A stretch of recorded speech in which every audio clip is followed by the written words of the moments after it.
그래도 무엇보다도 우리의 기분을 더 즐겁게 만드는 것은 사람들 간에 주고받는 그 선물일 것입니다. 이 선물에는 주는 사람의 사랑과 또는 정성, 그 마음이 담겨 있습니다. 그러니까 선물을 받을 때 그 선물을 보고 이 사람이 나를 얼마나 사랑하는지, 또 나에게 얼마나 정성을 들이고 있는지 그 의미가 선물에 담겨 있습니다. 여러분, 이번 크리스마스 때 어떤 선물을 받으셨는지 또는 기대하시는지는 잘 모르겠습니다. 그 미국 소설가 오헨리라고 하는 사람이 쓴 소설 이 크리스마스 선물이라는 그 이야기를 잠깐 전해 드립니다.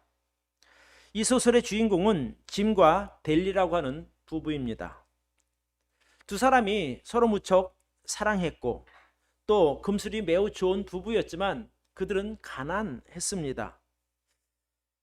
가난하긴 했지만 두 사람은 남들이 갖지 않은 참 귀중한 보물을 하나씩 가지고 있었습니다.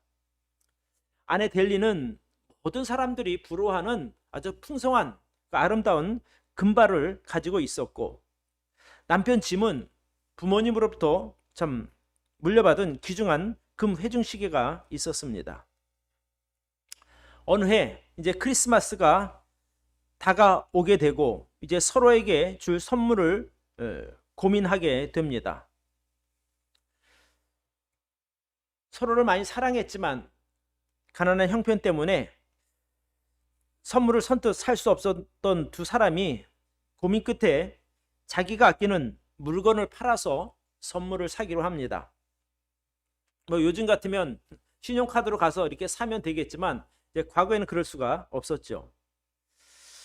아내는 고민 끝에 자신의 그 아름다운 금발을 잘라서 팔아가지고 남편 짐의 금시계에 어울리는 예쁜 시계줄을 사게 됩니다. 왜냐하면 남편이 가지고 있는 회중시계에 줄이 없으니까 영 불편한 것을 보았기 때문입니다. 저녁이 되어서 이제 남편 짐이 집에 돌아왔습니다. 아내가 남편에게 여보, 당신 크리스마스 선물로 내가 이 시계줄을 사왔어요 라고 기쁜 마음으로 내어놓게 됩니다. 남편은 아내의 선물을 기뻐하면서도 머리를 보니까 약간 이상한 것을 느꼈어요. 그래서 자기도 아내를 위한 그 선물을 이제 꺼내 놓게 되었죠. 아주 값비싸고 예쁜 머리핀 한 세트였습니다. 그러니까 남편은 아내의 그 금발 머리에 어울리는 예쁜 머리핀을 사왔고, 또 아내는 자신의 머리를 잘라서 남편의 그 회중시계에 어울리는 이제 시계줄을 산 것이죠. 그러니까 서로 선물을 준비할 때 그 기쁨도 잠시 그 아름답게 출렁이던 아내의 금발머리가 잘린 것을 보고 남편은 크게 실망합니다. 낙담했다고 표현하는 것이 맞겠죠. 그래서 아내가 여보, 머리카락은 곧 자랄 것이니 너무 우리 낙심하지 맙시다 라고 위로하면서 남편과 함께 이 조촐한 크리스마스 파티를 갖게 됩니다. 서로 사랑하는 사람을 위해 준비한 선물은 두 사람 다 쓸모가 없게 되었지만 그 선물로 인해서 그 부부에게 가장 아름다운 그 사랑을 확인할 수 있어서 두 사람이 행복한 크리스마스를 보냈다는 이야기입니다.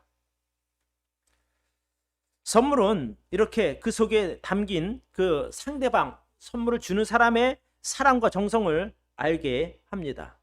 그러니까 그 받은 선물 속에 그 사람의 마음이 담겨 있으니 더 귀하게 여겨지는 거고 더 기쁘게 여겨지는 것입니다. 저는 2022년 크리스마스인 오늘 우리 향기나무 성소진미교회 성도들에게 하나님께서 보내주신 귀한 선물 이야기를 전해드리려고 합니다. 하나님께서 여러분들을 위해서 보내신 선물은 바로 예수 그리스도이십니다. 그 예수 그리스도 안에는 여러분을 사랑하시는 하나님의 그 간절한 마음이 담겨 있습니다. 아까 우리가 읽었던 요한복음 3장 16절은 이렇게 말하고 있어요. 우리 같이 한번 더 3장 16절을 보겠습니다. 한번 큰 소리로 같이 한번 읽어볼까요? 시작. 하나님이 세상을 이처럼 사랑하사 독생자를 주셨으니 이는 저를 믿는 자마다 멸망치 않고 영생을 얻게 하려 하심이니라. 하나님께서 이 세상을 너무나 사랑하셔서 자기가 가장 아끼고 사랑하는 독생자를 우리에게 보내주셨다라고 말하고 있고, 그 예수 그리스도를 믿는 자마다 멸망치 않고 영생을 얻게 하시기 위함이라고 말씀하고 계십니다. 그러니까 이 예수 그리스도가 바로 저와 여러분을 위한 가장 하나님께서 보내신 귀한 선물이라는 말씀이죠. 그래서 오늘은 하나님이 여러분과 저를 위해서 보내신 최고의 선물 예수 그리스도 안에 담겨 있는 여러 가지 의미를 살펴보면서 복을 나누고자 합니다. 그래서 오늘 설교 제목도 제가 세상 최고의 선물 예수 그리스도 이렇게 정해 보았습니다. 자, 첫 번째입니다. 어떤 의미가 예수 그리스도에게 담겨 있을까? 같이 한번 읽어볼까요? 시작. 예수 그리스도를 선물로 받은 사람에게는 새로운 인생의 기회가 주어지게 됩니다. 사람은 태어나면 누구에게나 동등하게 단 한 번의 인생이라고 하는 기회가 주어지게 되죠. 아마 이 세상에서 두 번 인생을 사는 사람은 없다고 볼 수 있습니다. 그러니까 아무리 부자라 해도, 또 부모가 아무리 최고의 권력자라 해도, 또 아무리 본인이 뛰어난 능력을 가진 사람이라 해도 누구에게나 동등하게 인생은 단 한 번만 주어지게 됩니다. 그렇기 때문에 지위 고하를 막론하고 모든 사람의 인생이 소중한 것입니다. 우리 모든 사람의 인생이 정말 소중한 것이기 때문에 우리는 최선을 다해서 살아야 합니다. 열심히 그리고 행복하게 살아야 합니다. 그런데 문제는 우리가 마음먹은 대로 또는 우리가 계획한 대로 사라지지 않는 것이 인생이기도 하지요. 어떤 이는 중요한 시기에 잘못된 선택을 함으로 힘든 인생을 살아가기도 하고, 또 어떤 사람은 환경적으로 힘든 조건을 가지고 태어나서 힘든 인생을 살기도 합니다. 또 우리가 살다가 보면 배우자를 잘못 선택한다든지, 아니면 직장을 잘못 선택한다든지, 또는 실수로 정말 내가 큰 잘못을 저질러서 아쉬움과 후회 가운데 인생을 사람들도 생각보다 많은 것을 보게 됩니다. 내가 왜 그때 그런 선택을 했지?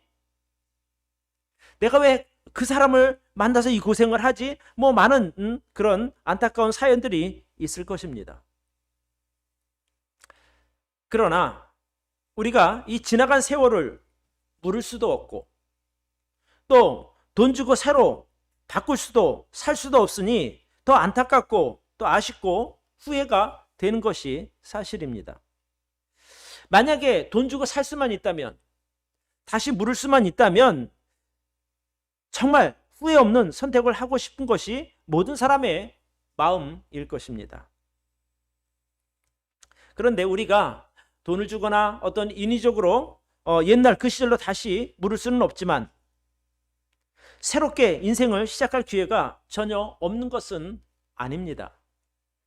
그럼 어떻게 새로운 인생을 살 수 있을까? 그것은 바로 하나님께서 여러분을 위해서 보내주신 선물이신 예수 그리스도를 만남으로 다 새로운 인생을 살 수 있습니다.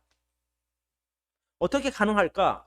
고린도후서 5장 17절은 우리에게 이렇게 알려줍니다. 고린도후서 5장 17절 말씀을 보여주십시오. 같이 한번 읽어볼까요? 큰 소리로 시작. 그런즉 누구든지 그리스도 안에 있으면 새로운 피조물이라, 이전 것은 지나갔으니 보라 새 것이 되었도다.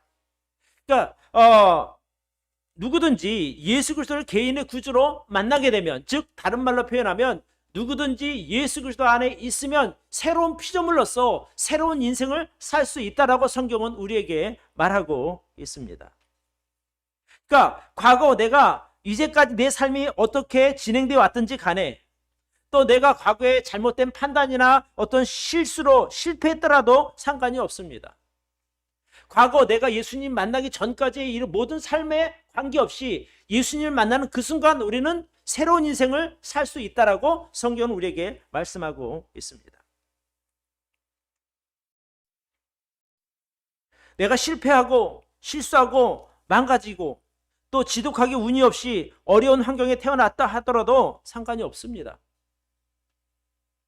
누구든지 예수님을 만나서 그분을 주님으로 영접한 사람은 그 순간부터 새로운 인생이 시작됩니다.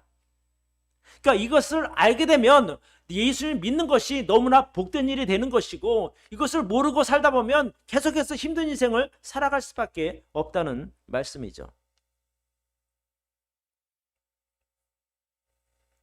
많은 사람들이 예수 그리스도 안에 있는 그 특권이 있다는 사실조차 알지 못하기 때문에 이제껏 살아온 대로 그냥 어쩔 수 없이 흘러 살아가게 됩니다.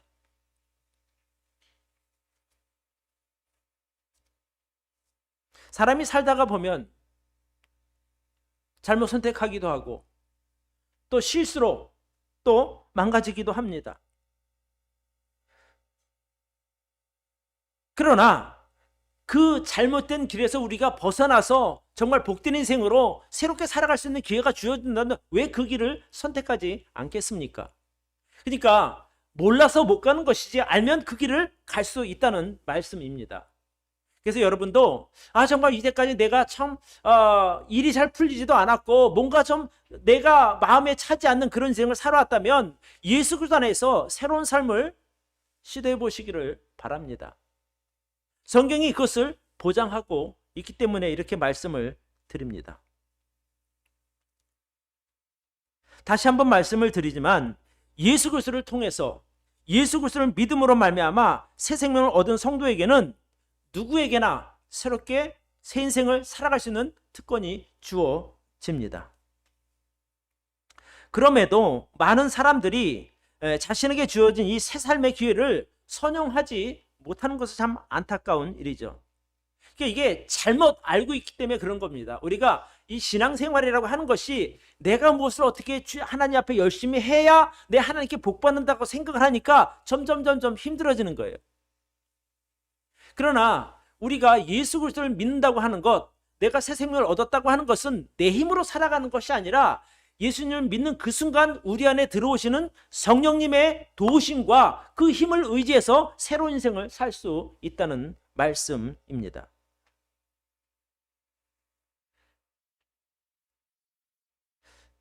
우리의 믿음 생활은 그 불교나 이런 도를 닦는 사람들처럼 어떤 수행을 해서 내 삶을 바꿔가는 것이 아니라는 말이에요. 또 어떤 자기 의지로 열심히 또 무엇을 배워야 되고 무엇을 내가 수련해서 변화된 삶을 사는 것도 아닙니다. 우리가 어떤 노력을 해서가 아니라 내가 예수 그리스도를 내 구주로 받아들이는 그 순간부터 내 힘이 아닌 성령님의 힘을 의지해서 그분의 도우심을 통해서 우리가 이전과는 전혀 다른 새로운 삶을 살 수 있으니 이것이 바로 예수 그리스도 안에 있는 복이라고 말씀을 드립니다. 그러니까 내가 나를 변화시키는 것이 아니라 내 안에 계신 그 성령님의 도우심으로 인해서 우리가 변화된다는 말씀입니다. 그러니까 내가 하나님 앞에 가 보니 엄청난 죄인이라는 것을 깨닫게 됩니다. 그래서 내 죄를 하나님 앞에 회개합니다. 그리고 예수 그리스도를 내 인생의 새로운 주인으로 모셔드리게 되면 그때부터 새로운 인생이 시작되는 거예요. 이제까지는 내가 죄의 길을 갖고 이제까지는 내 마음대로 살았지만 내가 주인이 돼서 살았지만은 예수님을 믿는다고 하는 것은 이제 내 뜻대로가 아니라 내 이제 예수님 뜻대로 살아가겠습니다라고 하는 결단이거든요. 그 결단이 여러분의 인생을 바꿀 수 있다는 말씀입니다. 그래서 우리는 이것을 예수님 믿는 순간 거듭 태어났다, 다시 태어났다, 또는 구원받았다 이런 말로 표현을 하게 됩니다.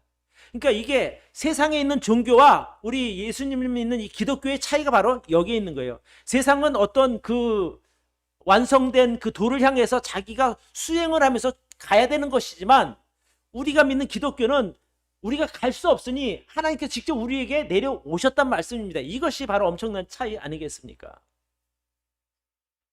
그러니까 이런 부분들을 잘 알지 못하니 종교 생활하는 사람들은 하나님 믿는 게 너무너무 힘든 것이고, 올바로 알게 되는 사람들은 예수님 믿으니까 내 인생이 이렇게 자연스럽게 바뀌어지는구나, 신분이 바뀌었구나 라고 하는 것을 우리가 알게 됩니다.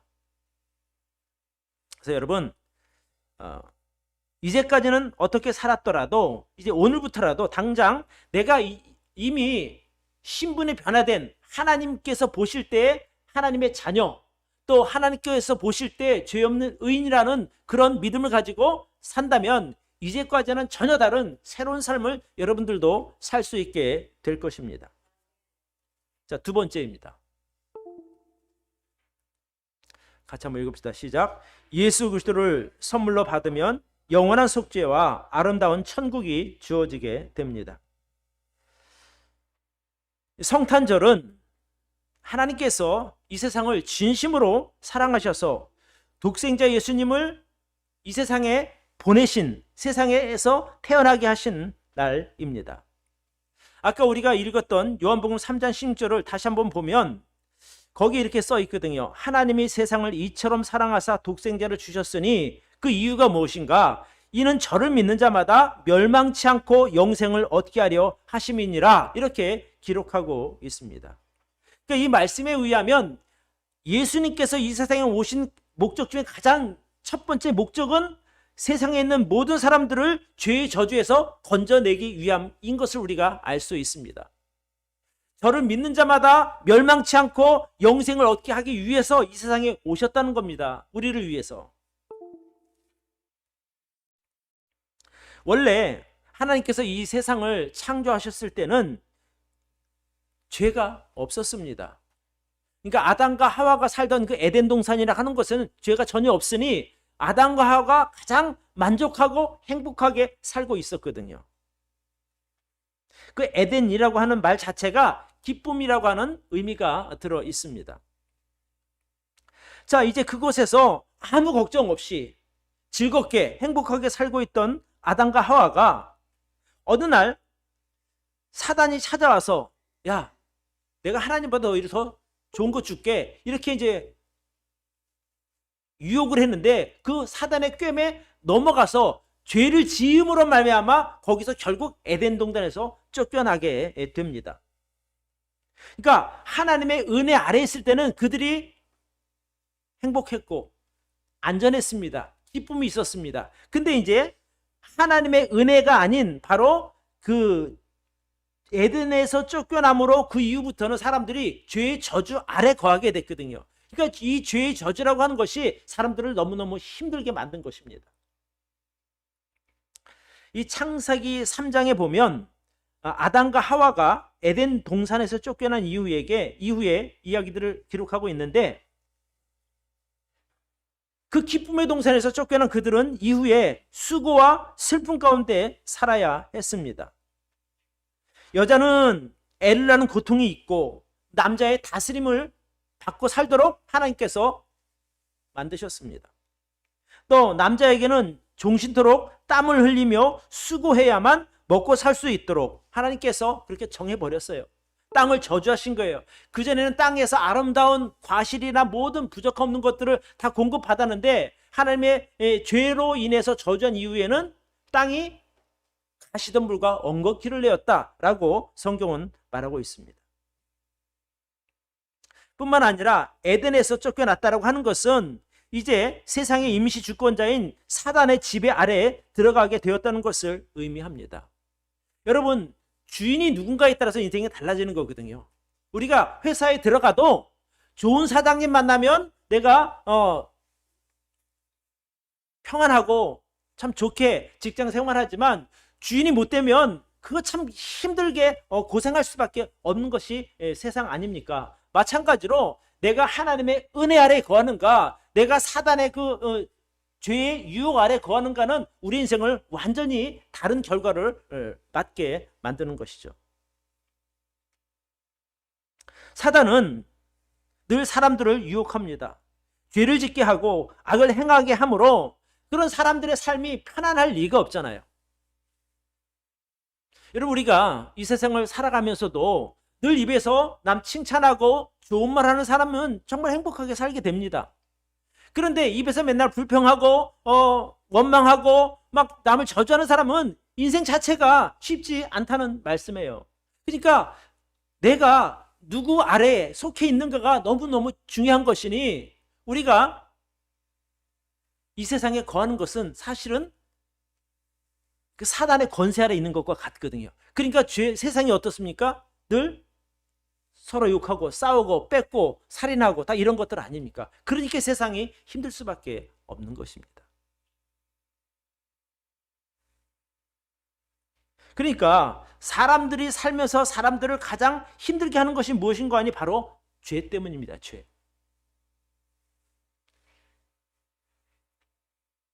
이 세상에 있는 사람들 중에 누구도 이 죄에서 자유로운 사람은 아무도 없습니다. 왜? 모든 사람이 죄인이기 때문에 그렇습니다. 그 죄가 바로 저와 여러분들의 삶을 힘들게 만들고 또 두려움과 염려 가운데 살도록 만든 것이죠. 그러니까 사람들이 그런 어떤 두려움과 염려가 생기니까 뭔가 좀 이런 것들로부터 좀 자유롭게 자유로워지고 싶어서 만들어낸 것이 바로 철학이고 종교인 것입니다. 내가 죄를 지었으니 뭔가 하나 내가 착한 일을 하면 내가 그것이 좀 감해지지 않을까, 이렇게 하는 것이 바로 종교인 것이고요. 스스로 어떤 자기 논리로 그래도 나는 최선을 다했어라고는 그런 논리로 만들어낸 것이 바로 철학인 것입니다. 그런데 문제는 종교도 철학도 사람을 죄로부터 자유롭게 만들지 못합니다. 왜냐하면 사람들은 본래 죄인이기 때문에 늘 죄를 스스로 생성해내기 때문에 그렇습니다. 그러니까 내가 종교 생활을 통해서 뭔가 하나 내가 죄진 것을 없앤다 하더라도 그 다음날 되면 또 다른 죄가 생기는 거예요. 그러니까 끊임없이 죄가 스스로 만들어내니 어찌 그 인생이 행복할 수 있겠느냐는 거예요. 그래서 하나님께서 정말 힘들게 사는 그 죄인들이 불쌍하게 사는 모습을 불쌍하게 여기셔서 이 땅에 예수 그리스도를 보낼 계획을 세우신 거예요. 이 세상을 만들기 전부터 이미 계획하셨던 거죠. 그래서 예수님께서 이 땅에 오신 가장 큰 목적이 무엇인가? 바로 저와 여러분들의 죄 문제를 해결해 주시기 위해서 이 땅에 오신 것입니다. 그러니까 이런 그 배경을 모르면 크리스마스가 그냥 즐겁고 먹고 마시는 날로 기억할 수밖에 없는 것 아니겠습니까? 그래서 우리가 이런 예수 그리스도의 오신 목적이 과연 무엇인가? 그것은 바로 세상 모든 사람들의 죄를 대신 지고 가시기 위해서 이 땅에 오신 것입니다. 왜? 우리들이 행복한 삶을 살기 원하시기 때문에 그런 것이죠. 이 계획은 창세 전부터 계획되었고 또 구약 성경에도 수없이 많이 계시되어 온 사실입니다. 이사야 선지자가 이렇게 말했거든요. 주 여호와의 신이 내게 임하셨으니 이는 여호와께서 내게 기름 부으사 가난한 자에게 아름다운 소식을 전하게 하려 하심이라. 나를 보내사 마음이 상한 자를 고치며 포로된 자에게 자유를, 갇힌 자에게 노임을 전파한다라고 말하고 있어요. 그러니까 구약 이사야 선지자가 장차 오실 예수 그리스도를 계시한 것이죠. 자, 이제 때가 돼서 하나님은 이 세상에 예수 그리스도를 보내주십니다.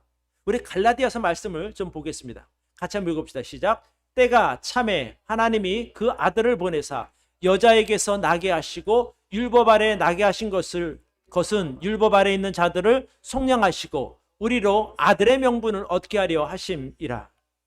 그러니까 예수 그리스도가 이 땅에 오신 것은 그 죄 아래 거하는 사람들을 건져서 하나님의 자녀, 아들이라고 하는 명분을 얻게 하시기 위함이라고 성경은 말하고 있습니다.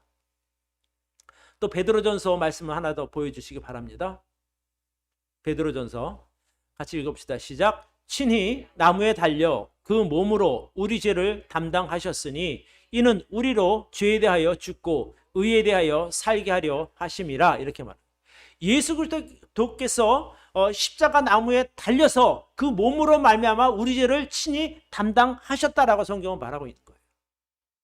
그렇게 죽으신 목적은 우리로 하여금 죄에 대해서는 죽게 하시고 하나님 보시기에 의로운 사람으로 다시 살게 하시기 위한 죽음이다라고 성경은 말씀하고 있습니다.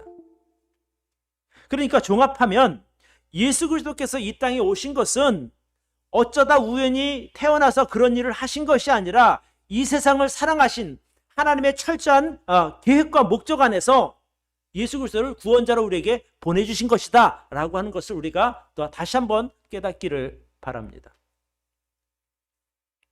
그래서 누구든지 이 세상의 죄인들을 위한 대속제물로 오신 예수 그리스도를 믿게 되면 죄로부터 자유로워지게 됩니다. 그러니까 제가 아까 말씀드렸죠. 죄가 우리를 힘들게 하는데 그 죄 문제를 예수님께서 해결해 주셨으니 우리가 어떻게 될까요? 다시 행복한 삶을 살 수 있다는 말씀입니다. 자, 그러면 예수 그리스도를 믿으면 죄 문제가 해결이 됩니다.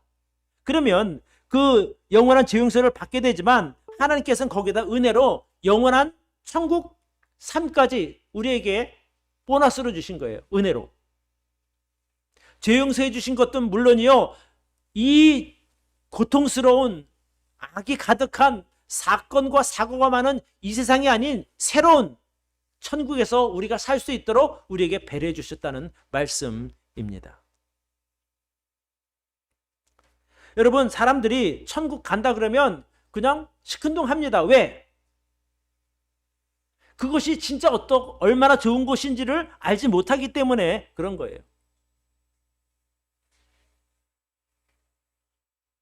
이 세상에 살다가 보면 만나기 싫은 사람도 있고 또 정말 얼굴조차 곁에 있는 것조차 싫은 사람들이 얼마나 많습니까? 사건이 또 질병이 얼마나 우리를 힘들게 합니까? 그런데 우리가 장차 들어갈 천국에는 고통도 없고 질병도 없고 오직 기쁨과 감사, 하나님의 은혜가 가득한 그것임을 우리가 꼭 알 수 있기를 바랍니다.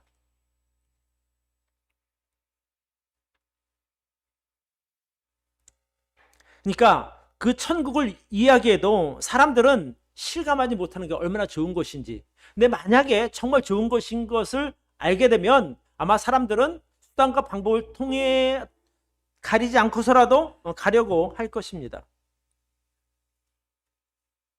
그러나 그 천국은 아무나 원한다고 갈 수 있는 것이 아니라 오직 예수 그리스도를 통해서만 갈 수 있는 참 그런 귀중한 곳입니다. 그래서 여러분, 예수 그리스도께서 이 땅에 오신 목적이 무엇인가? 바로 여러분의 죄를 영원히 용서해 주시고 영원한 천국 삶을 주시기 위해서 이 세상에 오신 것을 꼭 기억할 수 있기를 바랍니다. 자, 세 번째.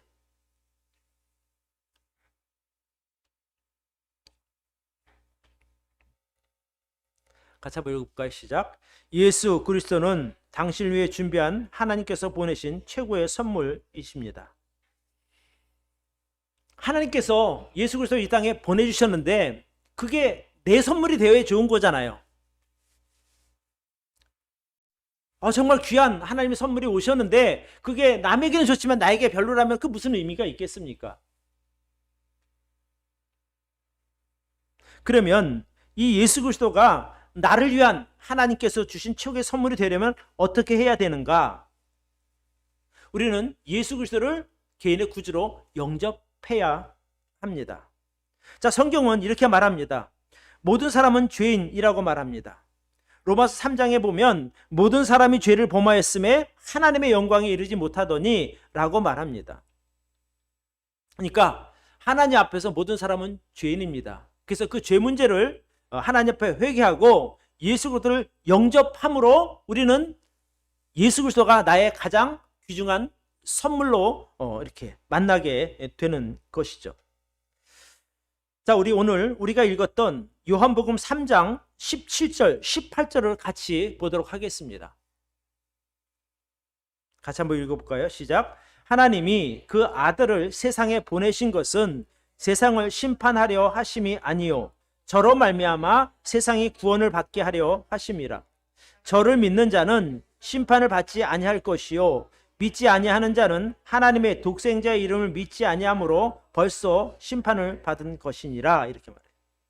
그러니까 결국에 하나님께서 보내신 그 예수 그리스도가 나의 가장 귀중한 선물이 되려고 한다면 여기서 말하는 것은 저를 믿어라 이렇게 말해요. 예수를 믿으면 된다는 겁니다. 그러니까 믿는다고 하는 것은 바로 예수 그리스도를 나의 구주로 영접하는 것이거든요. 성경은 말하기를 너희가 하나님 앞에 죄인 것을 인정하고 그 죄를 하나님 앞에 회개하고 예수님을 구주로 받아들이면 내가 예수 그리스도를 너희에게 구주로 주겠다라고 약속하고 있습니다. 우리 요한복음 1장 12절을 우리 한번 띄워주시기를 바랍니다. 여기 참 귀한 답이 있는데 우리 한번 큰 목소리를 읽어봅시다. 시작. 영접하는 자, 곧 그 이름을 믿는 자들에게는 하나님의 자녀가 되는 권세를 주셨으니 이는 혈통으로나 육정으로나 사람의 뜻으로 나지 아니하고 오직 하나님께로서 난 자들이니라. 이렇게 말합니다. 우리가 예수 그리스도를 믿는다라고 하는 의미는 그분을 내 안에 주인으로 모셔 드리는 겁니다. 이제까지는 내 방법으로 살아왔고 또 사단의 지배 아래서 우리가 살아왔는데 이제 그것을 다 물리치고 나는 오직 예수님 뜻대로 살겠습니다 라고 하는 것을 말하는 거예요. 그것이 곧 믿는 것이고 그것이 곧 영접한다는 말씀입니다. 그런데 우리가 하나님 앞에 죄를 회개한다라고 하는 것 전제는 무엇입니까? 내가 죄인인 것을 인정해야 되는 거예요. 내가 세상에서 볼 때는 나름대로 올바르게 살아왔고 착하게 살아왔지만 그러나 하나님께서 보실 때는 여전한 죄인이거든요. 왜? 하나님의 기준으로 보니까요. 내가 저 사람보다 착할 수는 있지만 하나님께서 보실 때는 죄인이라는 말씀입니다. 그러니까 결국엔 하나님을 믿지 않는 것도 죄고 내가 성경에 보면 남에게 수근수근 하는 것도 죄고 자랑하는 것도 죄라는 거예요.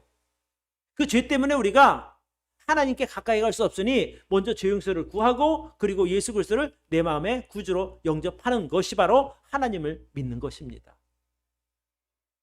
그러니까 교회 열심히 다니는 것이 중요한 것이 아니라 그것을 내가 믿는 것이에요.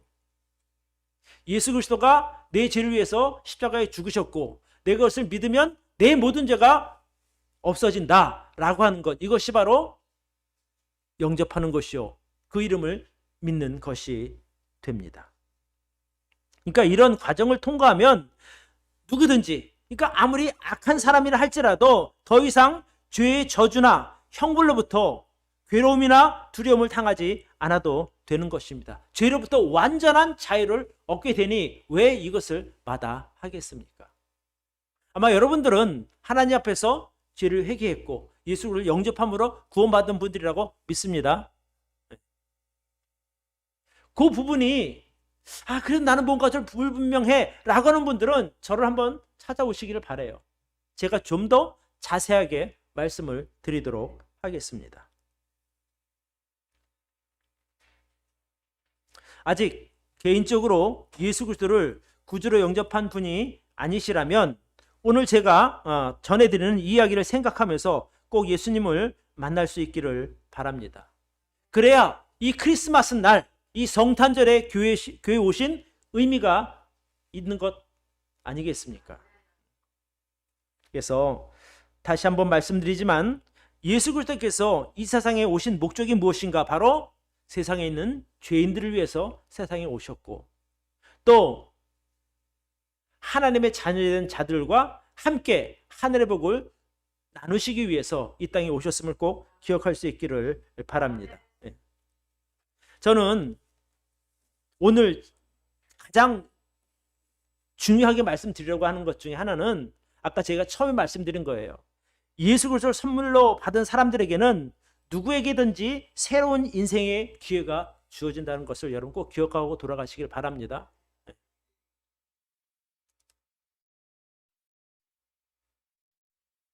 세상에서는 뭔가 내가 새 출발을 하거나 뭔가 새로운 삶을 살려고 할 때 얼마나 그게 쉽지 않거든요. 우리가 내년이 2023년이 되면 이제 내년에 뭔가 새롭게 해야 돼라고 여러 가지 결심들을 할 것입니다. 근데 사실 이게 얼마 못 간단 말입니다. 이게 내 힘으로 하려니까 힘든 거거든요.